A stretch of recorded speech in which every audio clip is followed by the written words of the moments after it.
On today's show, the Jimmy Butler trade saga is finally over as Miami sends him to Golden State, where the Warriors have a new big three. What's next for the Heat? The Lakers have secured themselves a big man. The Raptors traded for Brandon Ingram.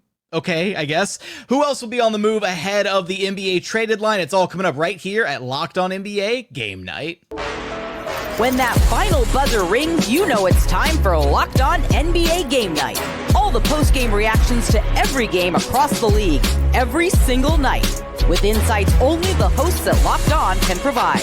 It's the true NBA fans' one stop for all the action. Every game, every night.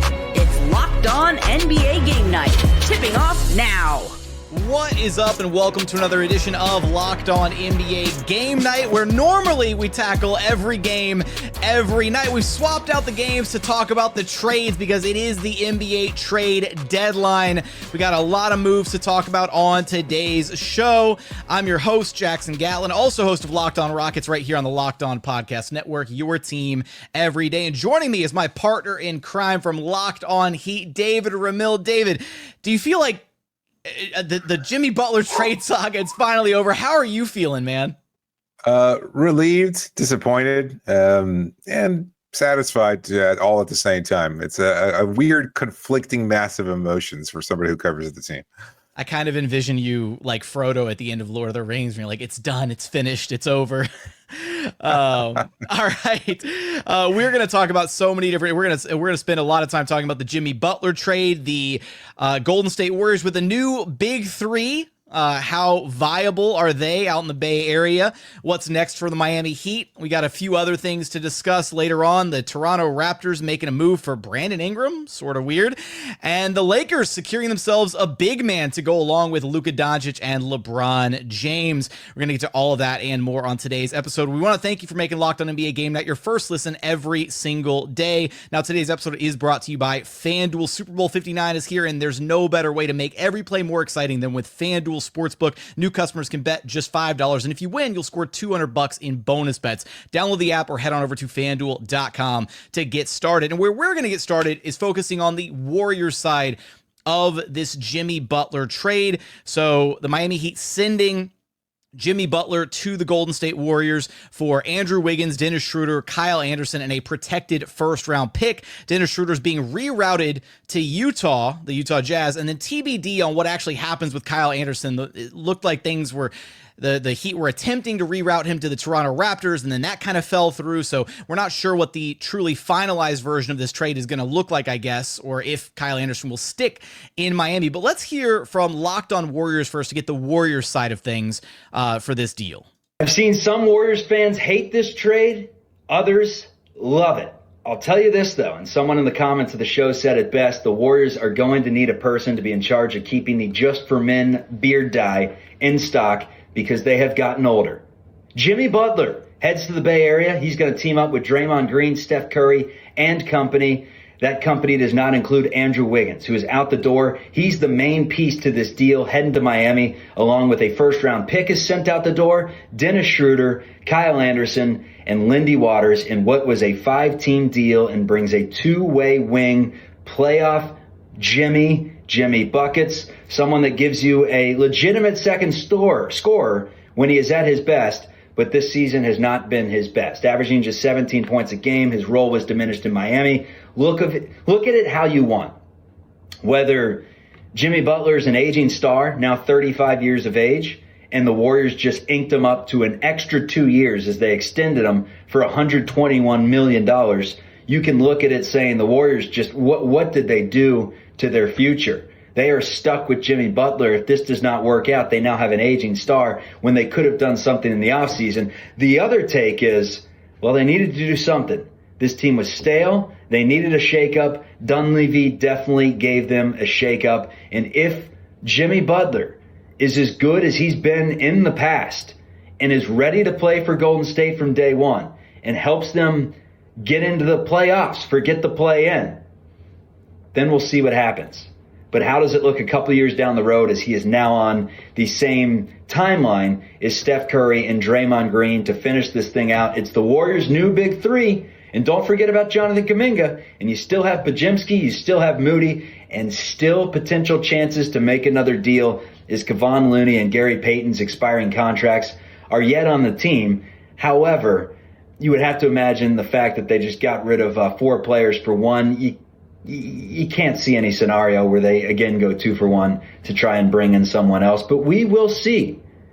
Very intriguing, but very, very risky. That's my take. All right, David.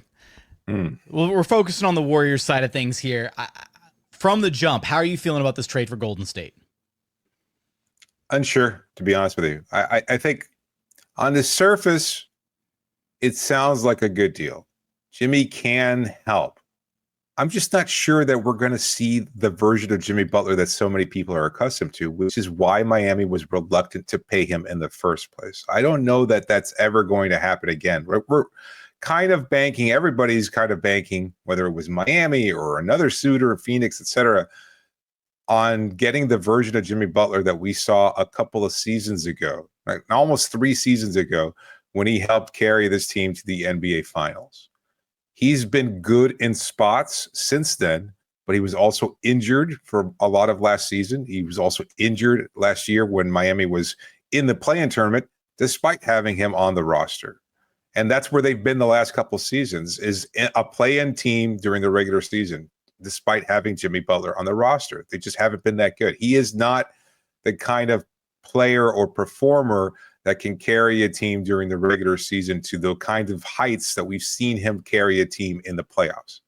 So you've got to get to the playoffs in the first place before you can see the best version of Jimmy Butler, if that's even possible now. And again, because he's older, because he's battled injury, and yes, he's fresh, he hasn't played a lot because of suspensions, and we haven't seen him go full tilt at any point this season. I mean, he's been okay. It's a risk. It is a risk, and I'm just not sure it's going to pay off for Golden State. I'm hearing some people tell me, oh, you know what? This is the kind of motivation that Jimmy needs. He's going to be fired up. He's petty. He loves to be able to prove that it's going to be a mistake for Miami. Maybe, but I don't know. I think Miami's satisfied. I know that's a whole other conversation, but as far as what he brings to Golden State, not a lot of spacing. Some proven playoff success. We've seen him take his game to new heights, but that's when he's the number one option.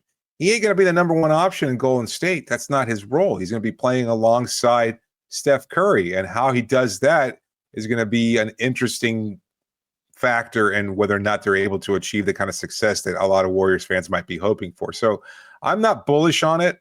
I'm kind of hesitant to see whether or not it's going to even work.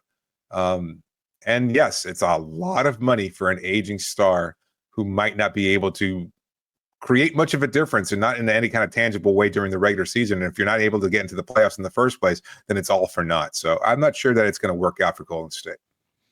I'm torn because I respect the Warriors for trying to make the move rather than sitting idle, rather than sitting on their hands and just, you know what, all right, we're just going to, waste the twilight years of Steph Curry's career. The way that Steph is still playing, right, you could make a title run. And I think that's a very legitimate argument if everything falls into place the way you hope it will. So I respect them in that, on that side of things. But on the other side of things, I mean, they're sitting at 25-25, right at 500. They just lost after blowing a lead, letting the Utah Jazz of all teams go on a ridiculous run to close out a game, and they lost 131-128 in Utah. So you're sitting at exactly 500. You're in 11th place in a brutal Western Conference. So you're right. You have to make it to the playoffs first and foremost before you can even see if you get that ideal version of Jimmy, the postseason Jimmy, right? Playoff Jimmy. And on top of that, I think that it's really hard anytime you swing this kind of a trade midseason. You could maybe talk me into this Warriors new big three of Jimmy and Steph and Draymond if they had done it in the offseason and had time to gel and come together and time to really grow and adapt to one another. But with so little time left in the regular season for them to really, get accustomed to each other's play styles, how's Jimmy going to play off of Steph and Dre, all these different elements, right? I do not really see it. And I think that they're on the hook for this $120 million extension, $60 million a year to aging Jimmy Butler. I really, I don't know. Maybe I'm not. I'm kind of with you, right? I want to see it in action, and maybe it'll work out a lot better than we think it will. Because again, Steph is such a transcendent player. The way that he can play on or off ball, on paper, he can mesh with any other kind of star. Probably easier than any other star in the NBA, given his gravity, given his shooting ability, given everything that we know about Steph. It should be a seamless fit. I'm not as sold on the idea of Dre and Jimmy playing alongside each other, and that feels like a locker room that is ready for catastrophe at any moment. I mean, Jimmy was given such leeway in Miami. The thing that made him so special there is because he came to a middling team in 2019 and immediately established himself at the top of the hierarchy, something that team desperately needed. He was at the very top. Players like Goran Dragic, a young up-and-coming all-star, and Bam Adebayo, and everybody else that's been through the system over the last 5.5 seasons fell in line knowing that Jimmy was the one who was going to carry them. That's not the case anymore. What's going to happen out on the court the first time Draymond yells at Jimmy and says, "You weren't in your place, MRF, or you're supposed to be over there. You're supposed to be guarding him," etc. The way Draymond always orchestrates the defense, one of the top defenders in NBA history, etc. Is Jimmy going to handle that as well? I don't know. I don't see it. To be honest with you, I think it could be a potential conflict there. So you've got this meshing of personalities. Jimmy has been so used to being the alpha, the number one option, et cetera, over the last 5.5 seasons that I don't know that he's going to take a back seat as easily as a lot of Warriors fans might hope him. What's the over-under on Jimmy punching Draymond before the season's over? Oh, I don't know. I mean, I don't think it's going to happen that badly. It's going to be contentious, and that Jimmy's going to regret the whole decision, and he's going to be that Wolverine meme looking at the picture of Pat Riley in the Miami Heat and wondering whether or not he could go back to him, because I think he's going to miss what he had in Miami, to be honest with you. Coming up, what's next for the Miami Heat? Plus, the Toronto Raptors trading for Brandon Ingram. Okay, and the Lakers secured their big man for Luka Doncic and LeBron James. We're going to get there in just one moment. First, today's episode is brought to you by Prize Picks. Basketball season is heating up, and there's no better way to get in on the action than with Prize Picks, the best place for daily fantasy sports. With over 10 million members and billions in awarded winnings, Prize Picks makes it easy and fun to turn your sports knowledge into real money. Here's how it works. Just pick more or less on at least 2 player projections, and if you're right, you could win up to 1,000 times your cash. Prize Picks even has a free pick for the big game where Patrick Mahomes only needs to throw 1 yard to win. Pair that with one more correct pick, and you are cashing out. This week, I'm looking at the board and selecting more for Jason Tatum on points and more for Luka Doncic on assists. The best part, Prize Picks keeps it simple. You can set your lineup in less than 60 seconds, and their fast, secure withdrawals mean you get paid quickly when you win. Plus, their Taco Tuesday promo gives you discounted player projections for even more value. Check out the promos tab to tail any of the super sweet Millie winners big game lineups. Download the app today and use code LOCKEDONNBA to get $50 instantly after you play your first $5 lineup. That's code LOCKEDONNBA for $50 instantly after you play your first $5 lineup. Prize Picks, run your game. And continuing on here at Locked On NBA Game Night, where we're focusing on the trades around the NBA landscape. And we're going to get to probably some predictions a little bit later on too, what we think we'll see before we get pencils down at the actual end of the trade deadline. All right, David, let's get to the Miami Heat side of the Jimmy Butler trade. How are you feeling about this return for Miami so far? Fair, to be honest with you. We knew going into the situation that, and certainly the market seemed to dictate that over the last few weeks and months, however long this whole process has been. It feels like a blur now, to be honest with you. It was, you get a decent player in Andrew Wiggins, and I think he actually raises the team's floor during the regular season based on his fit and what he can do as a better three-point shooter, a guy who can create offense for himself, the guy who can occasionally go off for 30 points. That's something that will fit in well with Miami. Miami doesn't have a top player anymore. They don't have a top scorer. They've got Tyler Hero, who's their best scorer by default. You've got Bam Adebayo, who's been playing much better of late, and Wiggins kind of slides in there as a third option. It helps the team. He's a perimeter defender. He's younger. I think it's a good move for Miami. But the question is, you're also sacrificing the potential of what Jimmy Butler had brought to this team in the past, which is the playoff version of him that carried the team to great heights. So lower ceiling, higher floor. I think it works out. You bring back PJ Tucker. He's a great locker room presence. He loved being in Miami for one season. I think it's going to work out as far as him adding some veteran leadership. He's going to toughen up the young guys. He's going to challenge them at practice. He's going to bring that dog mentality because that's who PJ is. And so it's going to be welcomed back there.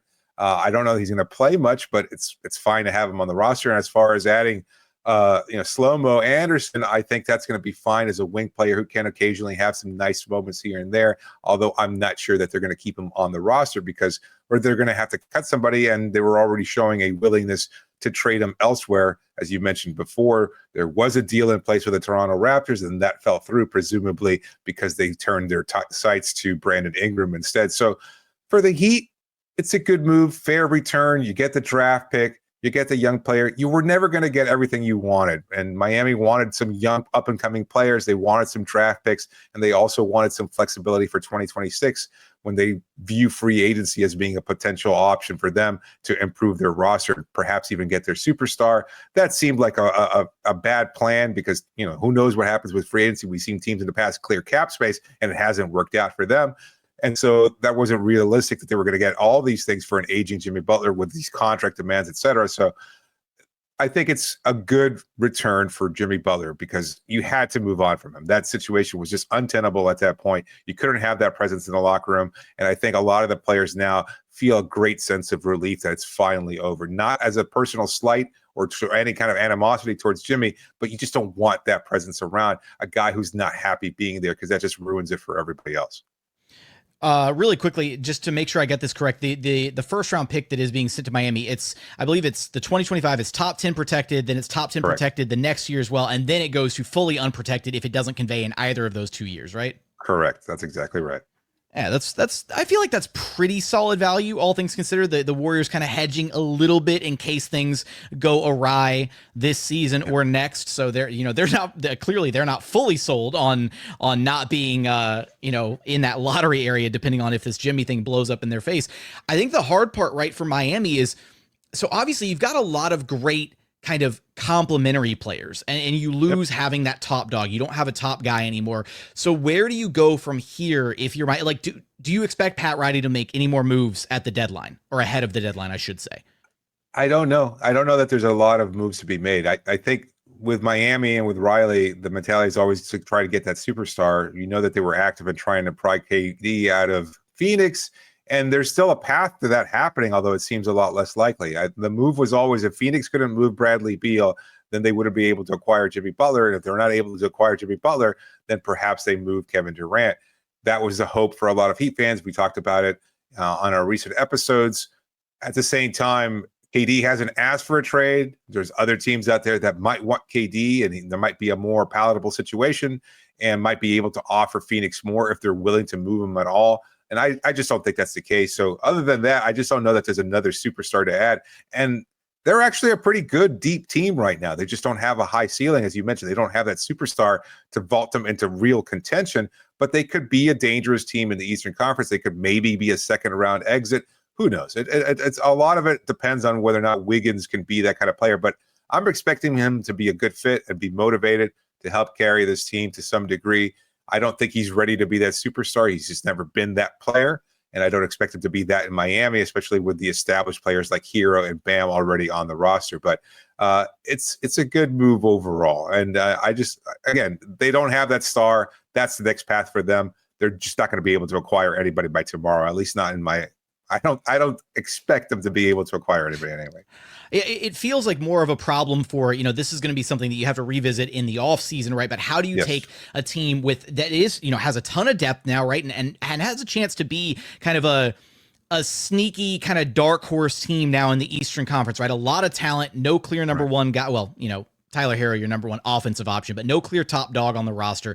And then can you, do you think because it's Miami, right? Because there's still potentially an attractive free agent destination, right? Do you think the move down the line is, do you clear that salary cap space? Do you start eyeing, free agency, either this, maybe not as early as this offseason, but, 2026, right? Trying to eye the free agents there and see, can you make yourself an attractive enough free agent destination? Or do you think they have to kind of acquire their next star via trade with the pieces that are available on the roster as is. It kind of feels like where the Heat were between 2008 and 2010 when they were waiting to form their big three in the acquisition of LeBron James and Chris Bosh. They're going to be an okay team. They're going to be good enough.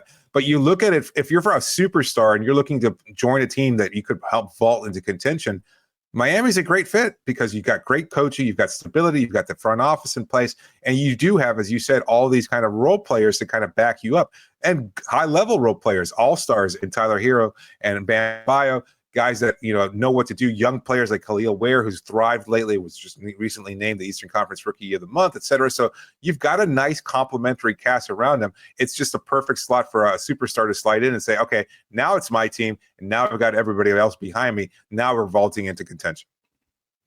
Coming up, the Toronto Raptors traded for Brandon Ingram, kind of a weird one there. We'll unpack that, as well as the Lakers securing Mark Williams. They've got their big man, their lob threat for Luka Doncic and LeBron James. We're going to get there, plus our final predictions ahead of the trade deadline in just one moment. First, today's episode is brought to you by FanDuel. Super Bowl 59 is here. One game, two teams, endless possibilities, and there's no better way to make every play more exciting than with FanDuel Sportsbook. Whether it's predicting the first touchdown, calling the MVP, or even betting on the coin toss, FanDuel makes it easy to get in on the action with live betting all game long. You can adjust your bets as the game unfolds and feel the thrill from kickoff to the final whistle. The live betting feature lets you stay involved no matter what happens on the field, and the app is super easy to navigate. Plus, knowing that you can place a $5 bet and potentially win $200 in bonus bets for the Super Bowl, that's the icing on the cake. Download the app or head on over to FanDuel.com to get started. Bet just $5, and if you win, you'll score $200 in bonus bets. That's FanDuel.com. Bet with FanDuel, official partner of Super Bowl 59. And final segment here at Locked On NBA Trade Night. That's what we're going to call it. We're going to call it Trade Night, David.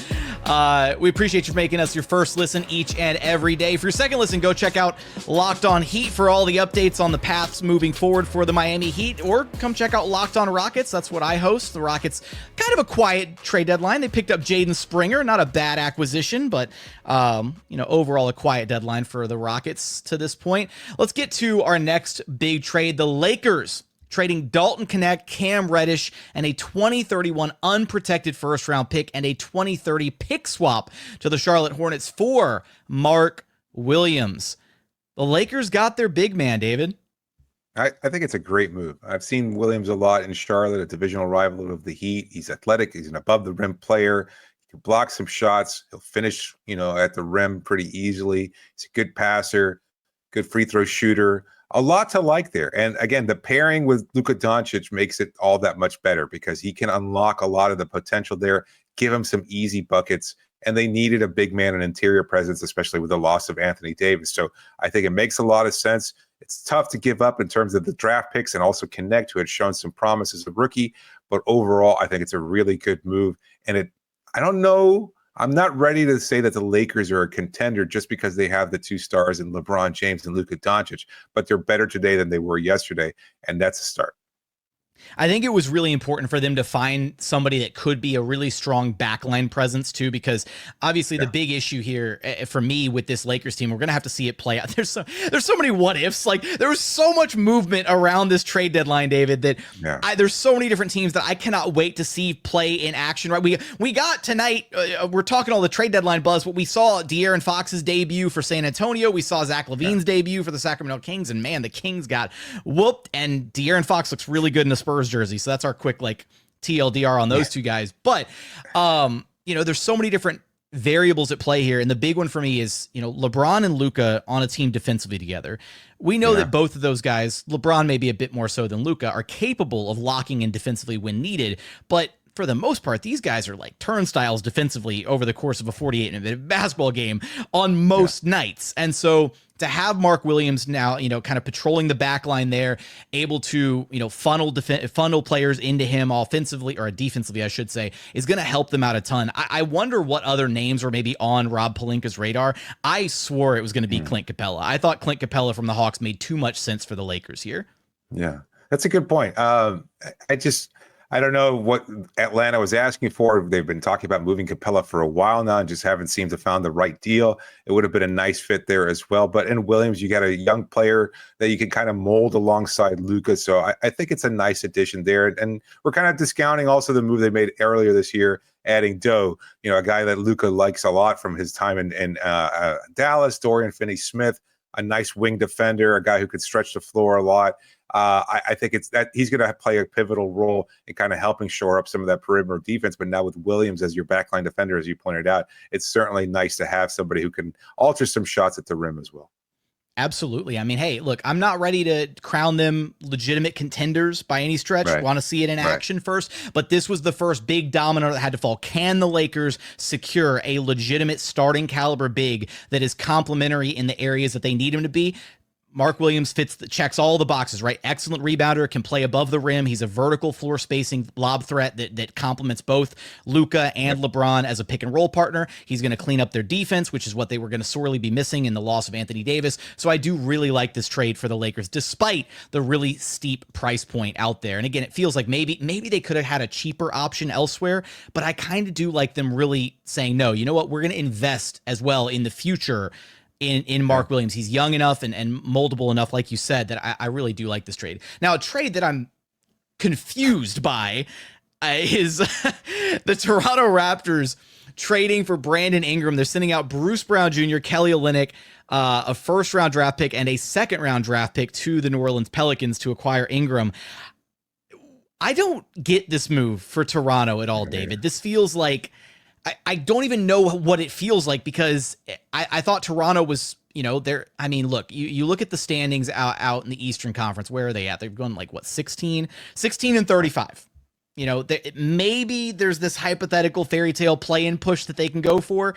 But I don't really see why they would do this trade, why they would invest, future assets, even if it's just one pick and one second rounder in a guy that has the chance to bolt this offseason, right? Like, they're going to have to pay Ingram big money this offseason if they want to keep him in Toronto. And there's no knowing if he actually wants to stay in Toronto. Yep. It is a strange move, to be sure. Like, it's the Ingram discourse over the last year and a half or so has just turned so dramatically because he was an all-star level talent. He's a good player, a great scorer, capable of offensive player. Defensively, he has his moments, but overall not necessarily the best defender. But you join a team, and it kind of seems like this superfluous addition of skills. Like, he's a mid-range shooter with a team that can't shoot well in the first place, and now you get another non-three-point shooter and threat on the roster that you're going to, as you said, have to pay a lot of money to if you plan on keeping him.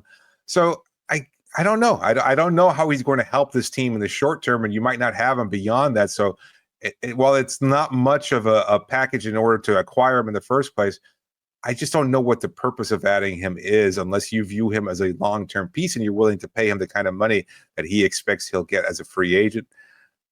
It just seems like a confusing move, a kind of like a lateral move at best. And I don't know that necessarily helps either the Hornets or the Pelicans or helps the Raptors. So it's a head scratching move, that's for sure.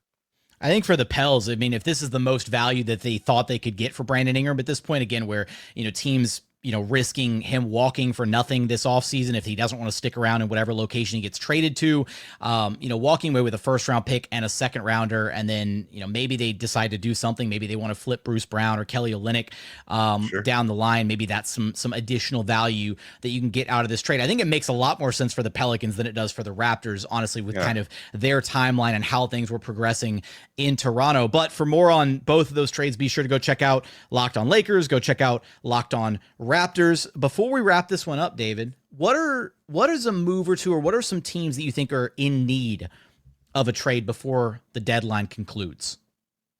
It feels like the Memphis Grizzlies, they had been one of those teams that were kind of peripherally linked to Butler, and they're kind of right there and want to cement their chances at contending. The Denver Nuggets, a few teams in the West, right, that were right there or rumored to be involved in all these different types of potential deals, and they just haven't been able to get anything done. And with the Phoenix Suns still standing pat, it seems like a lot of those teams just have to make changes in order to kind of either cement chances at a deeper playoff run or maybe even legitimate title contention. So that's what would be my pick, is to see some moves out west that kind of help shore up some of these teams. You cover the Rockets. You talked about the deal earlier to acquire Jaden Springer.